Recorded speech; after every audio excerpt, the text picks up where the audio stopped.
Bengaluru rave party వ్యవహారంలో నటి హేమ పేరు బయటకు రావడం అప్పట్లో సంచలనమైంది. ఆమెతో పాటు పలువురు సెలబ్రిటీల పేర్లు బయటకు వచ్చాయి.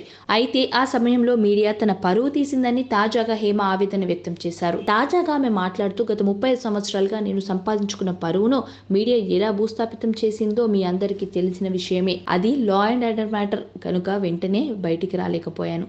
ఏం జరిగిందనేది నేను చెప్పలేకపోయా. ఇప్పుడు కూడా విషయం కోర్టులో ఉంది. కానీ నా అన్నదమ్ములు, నా అక్క చెల్లెళ్ళు, అక్క తప్పు లేకుండా బయటికి రావాలి కదా, ఎందుకు రాలేదు అని అంటున్నారు. కోర్టు వ్యవహారాల సంగతి మీకు తెలిసిందే. చాలా టైం పడుతుంది బయటకు రావడానికి.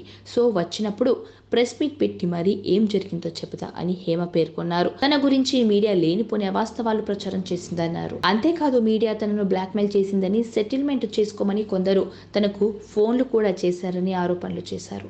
నా శాంపిల్స్ పోలీసుల దగ్గర లేనప్పుడు నాకు పాజిటివ్ వచ్చిందని, ఎలా కథనాలు ప్రసారం చేస్తారని బాధతో, ఉక్రోషంతో కొంచెం గట్టిగా అడిగా. అప్పుడు ఓవర్ యాక్టింగ్ అన్నారు. ఇప్పుడు నేను కొన్ని టెస్టులు చేయించుకున్నాను. దీంట్లో నాకు నెగిటివ్ రిపోర్ట్స్ వచ్చింది అని హేమ వివరించారు. తాను ఎటువంటి టెస్టులు చేయించుకోవడానికైనా రెడీ అని ఆవిడ స్పష్టం చేశారు. తెలంగాణ ముఖ్యమంత్రి Revanth Reddy, AP deputy CM Pawan Kalyan appointments కోరారు. ఇక తనను ఓ తీవ్రవాదిలా మీడియా చిత్రీకరించిందని, అందువల్ల పవన్ రేవంత్ రెడ్డి దగ్గరకు ఎలా వెళ్లాలో తెలియక వీడియో చేస్తుందని హేమ వివరించింది. అప్పట్లో కొందరు పెద్దవాళ్లు కాంప్రమైజ్ చేస్తామని పిలిచారని ఆవిడ పేర్కొన్నారు. నాకు మీడియాకు ఎటువంటి గొడవలు లేవు.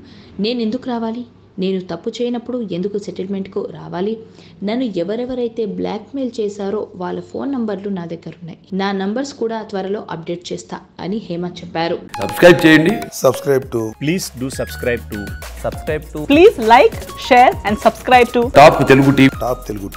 Top Telugu TV.